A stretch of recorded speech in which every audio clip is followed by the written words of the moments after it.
কিছু বলবে? হুম। বলো। আমার একটা বন্ধু অসুস্থ, তাই আমায় বাসায় যেতে হবে। না আব্বু, ওর কেউ অসুস্থ নয়, ও মিথ্যে কথা বলছে। কি বলছিস এসব? হ্যাঁ, তোমার যদি সত্য কোনো বন্ধু অসুস্থ হয়ে থাকে তবে তাকে ফোন দাও, আমি নিজে শুনতে চাই।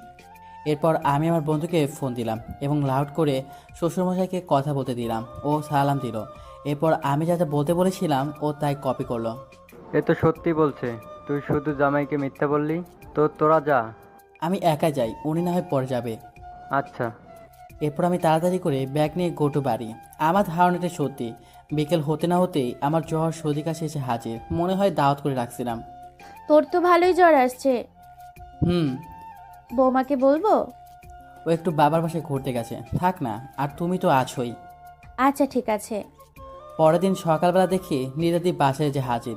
এ মা, এ তো আমোর কাছে এসে মায়া কান্না জুড়ে দিল। কি হয়েছে, কান্না করছো কেন? ওকে কাল কতবার করে বললাম যে আমাকেও সাথে করে নাও, কিন্তু ও নিলই না। আজও অসুস্থ, আমি একবারও বলেনি। আমি কি পর? আরে না মা, আচ্ছা ঠিক আছে, তুই ফ্রেশ হয়ে আয়। আমি আপাতত এর পাশেই আছি। আচ্ছা। মেয়েরা আসলেই বহুরূপী। এদের মন বোঝার মতো ক্ষমতা কারো নেই। এরা কখন কি করে হয়তো সেটা এরা নিজেরাও জানে না। সামান্য প্রতিশোধ নেবার জন্য এই মেয়েটা কত অভিনয় করছে। এই অসুস্থ শরীর নিয়েও আমার চিৎকার করে হাসতে ইচ্ছে করছে। একটু পরে নিরাদ দিয়ে আসলো। আম্মু, আপনি রুমে যান, আমি মাথায় পানি পট্টি লাগিয়ে দিচ্ছি। আচ্ছা। এরপর আহমদ চলে গেল। সাথে সাথে নিরাদ্রি দরজা বন্ধ করে এসে শুয়ে পড়ল। কি হলো, শুয়ে পড়লেন যে? তো কি করব? ওহ, কিছু না। তুই কি ভাবছিস তোর মাথায় পট্টি লাগিয়ে দিব আমি? আমি জানতাম দিবেন না, কিন্তু আম্মুকে পাঠালেন কেন? একটু কষ্ট পা, তোর কষ্ট দেখতে আমার অনেক ভালো লাগে। আমি জানতাম না মানুষ, বিশেষ করে মেয়ে মানুষ এতটা পাষাণ হয়। সৃষ্টিকর্তা ছেলেদের একটা বিশেষ গুণ দিয়েছে, কষ্টগুলো হাসি মুখে সহ্য করার। তাই হাসি মুখে সব সহ্য করে গেলাম। আমি আরও 2 দিন অসুস্থ ছিলাম। এরপর ধীরে ধীরে সুস্থ হয়ে উঠলাম। সামনে আমার টেস্ট পরীক্ষা ভালো করতে হবে। তাই মনোযোগ দিয়ে পড়া শুরু করলাম। বিকেলবেলা টেবিলে বসে পড়েছি। এমন সময় নীলাদি রুমে আসলো। কিরে, পড়ছিস? শুনেও না শোনার ভান করে পড়ে যাচ্ছি।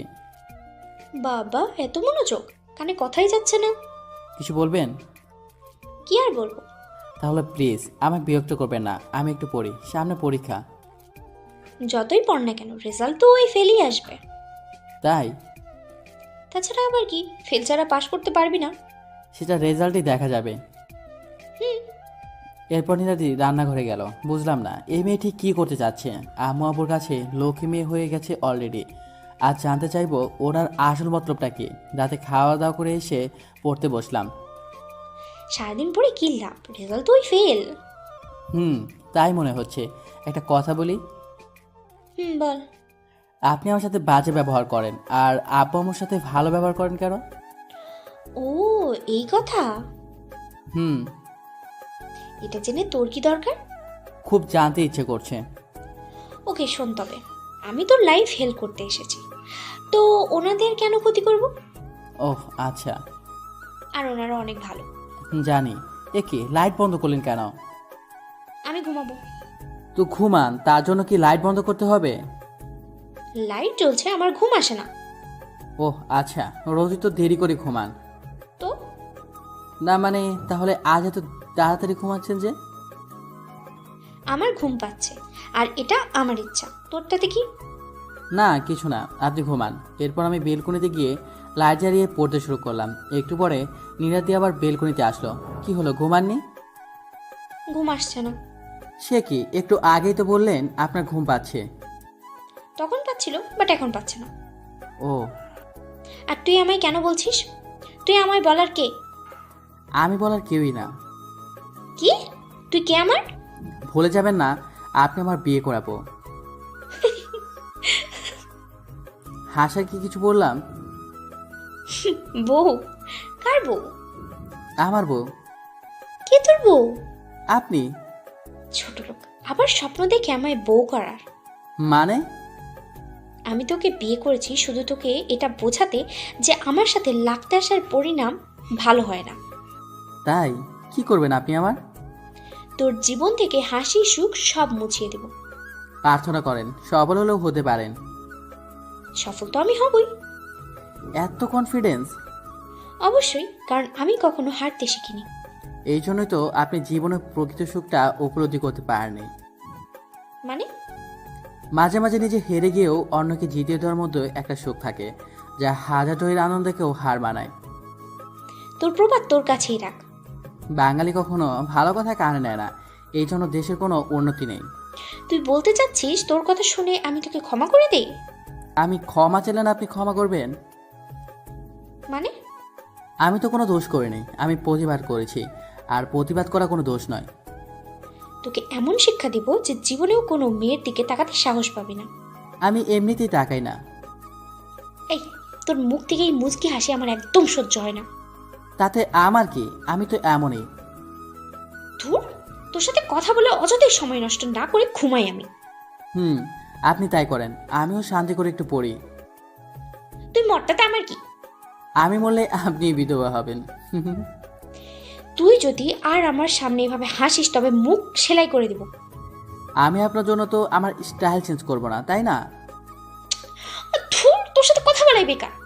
নীলাদি রাগ করে রুমে চলে গেল। আমিও চুপচাপ পড়তে শুরু করলাম। শুধু শুধু এসে আমার সময় নষ্ট করে দিয়ে চলে গেল। ও যে ইচ্ছে করেই এত তাড়াতাড়ি শুয়ে পড়লো তা আমি আগেই বুঝতে পারছি। পরের দিন সকালবেলা বাসার সামনে সবাই ক্রিকেট খেলছে, তাই আমিও নিচে গেলাম, গিয়ে আমিও খেলতে শুরু করলাম। এমন সময় হঠাৎ নীলাদি আসলো। আমিও খেলবো। আপনি পারবেন না। নীলাদ্রি পারে না এমন কোনো কাজ নেই। ডায়লগ? কি বললাম? কিছু না। এই রবি, এই নে, ওনার সাথে খেল। সুমন, তুই খেল। না আম্মু। কি হয়েছে? ছাড় তো আম্মু, ভয় পাইছে। আমি কাউকে ভয় পাই না। তা তো দেখতেই পাচ্ছি। কি? যদি ভয় না পাও তবে আসো খেলি। ওকে। এরপর খেলতে শুরু করলাম। আমি গেমের কাছাকাছি চলে আসি, কিন্তু ও এখনও দেখলাম নীলাদির মুখটা অনেকটা চুপসে যাওয়ার বেলুন হয়ে গেছে, তাই ইচ্ছে করেই খারাপ খেলতে লাগলাম। খেলা শেষে আমি গেম খাই। নীলাদি সেই লেভেলের খুশি, কারণ আমায় হারাতে পেরেছে। আম্মা আব্বু আর যারা ওখানে আমার সাথে ছিল সবাই আমার দিকে তাকিয়ে আছে। আমি সবার দিকে তাকিয়ে একটা মুচকি হাসি দিয়ে রুমে আসলাম।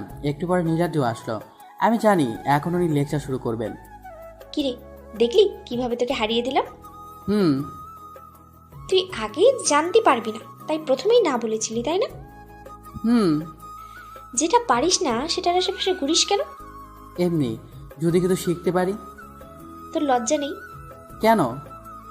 তুই আমার কাছে হারলি, মানে একটা মেয়ের কাছে হারলি।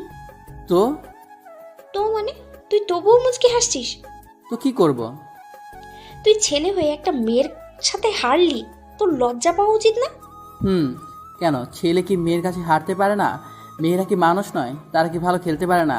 আর ছেলে মেয়ে খেলার যে সব সময় ছেলেকেই জয় হতে হবে এমন তো কোনো আইন নেই। আপনি ভালো খেলেন তাই আপনি জয়, এটাই তো আসল কথা। যে ভালো খেলবে সেই জিতবে। আমি জানি আমি ভালো খেলি। জয়ী আপনি, কিন্তু আনন্দটা আমার বেশি। মানে? কিছু না। ও, আর কিছু বলবেন? কেন? না মানে আমি এখন পড়তে বসবো, তো তখন আমার কানের কাছে ভক ভক করবেন না প্লিজ। কি আমি বকবক করি? এই না না না, আমি সেটা বলিনি।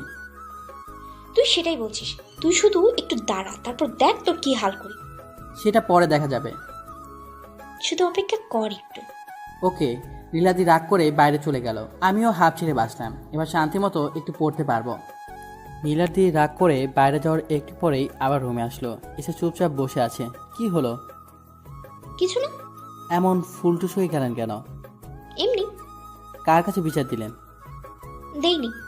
কেন? আমার ইচ্ছে তাই। এতে তোর কি? আমার কিছুই না। আমি এই বাড়িতে আছি বেশ কিছুদিন হচ্ছে। হুম। তুই একদিনও এই আলমারিটা খুললি না কেন? মানে আলমারি খুলিস না কেন? ওটার দরকার পড়ে না, তাই খোলা হয় না। এই রুমে তো আমারও ভাগ আছে। কি হয়েছে বলেন তো আপনার? এইসব কথা বলছেন কেন? কিছু হয়নি আমার। আপনি কি অসুস্থ? না। তো আমি এই আলমারির চাবি চাই। কি করবেন? দিবি কিনা বল। ওইটার চাবি দেওয়া যাবে না, আর ওইটাতে কিছুই নেই। তার মানে তুই দিবি না? না। থাক, তুই তোর আলমারি নেই। আবার বাইরে চলে গেল। কিছু বুঝলাম না, এই আসলো আবার এই চলে গেল। যাক, ভালোই হয়েছে। আমি একটু পড়ি। কিন্তু ভাবার বিষয় হলো উনি হঠাৎ করে এই আলমারি খুলতে বললো কেন? আর আলমারিটা খুললাম না কেন? কিছুই তো নাই আলমারিতে। ধুর, এসব আলতু ফালতু কথা ভেবে সময় নষ্ট করছি কেন? আমার পড়ায় মনোনিবেশ করলাম। একটু পরে পাড়ার এক বড় ভাই ফোন করলো। হ্যালো। সুমন, কই তুমি? বাসায় পড়ছি। ও, কাল পাশের পাড়ার সাথে খেলা আছে। ও আজ সবাইকে প্র্যাকটিসে আসতে বলো। আচ্ছা, তুমিও আসিও। ঠিক আছে ভাইয়া। আচ্ছা বাই। তাড়াতাড়ি করে একটু পড়লাম। এরপর সবাইকে ফোন করে মাঠে ডাকলাম। আমিও তাড়াতাড়ি গেলাম। ক্রিকেট খেলা আমার সব থেকে বেশি ফেভারিট। মাঠে গেলাম, গিয়ে সবাই মিলে প্র্যাকটিস করলাম। বেশ কিছুক্ষণ পর দেখি নীলাদ্রি আর একটা ছেলে রাস্তা দিয়ে হেঁটে বেড়াচ্ছে। কিন্তু আমি তোকে বাসায় রেখে আসছি, হয়তো আমি বের হবার পরই বের হয়েছে। আচ্ছা, আমার এমন কষ্ট হচ্ছে কেন? ও ঘুরছে ঘুরুক না, তাতে আমার কি? আমি কি ওর প্রতি আসক্ত হয়ে গেলাম? না না না, এটা হতে পারে না। যদি আসক্ত হই তবে শুধু কষ্ট পেতে হবে। ধুর, ভালো লাগে না। আর মাঠে না থেকে চলে আসলাম বাসায়। বাসায় এসে রোজা রুমে চলে আসলাম। ফ্রেশ হয়ে টেবিলে পড়তে বসলাম, কিন্তু বারবার ওই কথা মাথায় আসছে। অনেক কষ্টে মাথা থেকে বাজে চিন্তা দূর করলাম, যদিও পুরোটা হয়নি। কি রে, সারাদিন পড়া ছাড়া আর কোনো কাজ নেই? আপনার মতো তো আমার কোনো বন্ধু নাই, তাই পড়ি। মানে? কিছু না। ও, তুই নিলয়ের কথা বলছিস? আমি কারো কথা কেন বলতে যাব? তুই ওর কথাই বলছিস, কারণ তখন দেখলাম তো। বল, টুকুস টুকুস করছিস। হুম। ওখানে সবাই কি করলি? প্র্যাকটিস। কিসের জন্য? কাল খেলা আছে। কার সাথে? পাশের পাড়ার ছেলেদের সাথে। খেলতে গিয়ে কি করবি? শিওর হারবি। কে বলেছে? আমি বলছি। শকুন খেতে পারে না বলে দোয়া করবে, আর সবগুলো গরু মরে যাবে? মানে? শকুনের দোয়ায় গরু মরে না। তুই আমায় শকুন বললি? আমি কাউকে ইন্টারেক্ট করে বলি না। তুই আরো একদিন এই কথা বলেছিস। হয়তো। হয়তো মানে? মানে বলতেও পারি, কিন্তু আমার মনে নাই, কারণ আমি এভাবেই কথা বলি। ছোট লোক। আপনার থেকে 4 ইঞ্চি বেশি আছি। মজা নিস তুই আমার সাথে? আমি কি আপনার দোলা ভাই? দূর। নীলাদ্রি আব্বুকে ডাকতে ডাকতে বাইরে গেল। সেদিন আর তেমন কোনো কথা হয়নি। পরের দিনও আমি তেমন একটা কথা বলিনি। আমি কথা বললেই ঝগড়া করবে, আর খেলার আগে মুড অফ করতে চায় না। খেলতে যাব এমন সময়। কই যাস? খেলতে। শিওর হারবি? তাতে আপনার কি? তুই হারলে আমার মজা লাগবে। তো এতে আমার কি? দূর, আমিও যাব। আপনি তো শুরুতেই অপয়ের কথা বললেন, আর আপনাকে নিয়ে যাব? আম্মু আম্মু, কি হয়েছে? দেখেন না, ও আমায় খেলা দেখতে নিয়ে যায় না। কি রে, নিয়ে যা। ওখানে অনেক মানুষ আসবে। তো উনি তো আবার অবার সুন্দরী, সবাই টিজ করবে। কার সাহস আছে যে ওকে টিস করবে? কেন, ও কার কে? ও তোর বউ। তাতে কি? তুই কি ভাবিস আমি কিচ্ছু জানি না? মানে কি জানেন? পাড়ার একটা মেয়েকে ওই পাড়ার একটা ছেলে টিস করছিল। তারপর? তুই কি করছিস? আমি পিটাইছি। তাহলে বল, কেউ তোর বউকে টিস করার সাহস পাবে? যে কেউ হলে আমি একই কাজ করতাম। হয়েছে, এখন ওকে নিয়ে যা। থুর, আসেন, মাঠে গেলাম। এই রবি, হ্যাঁ ভাইয়া। ওনার একটা চেয়ার দে।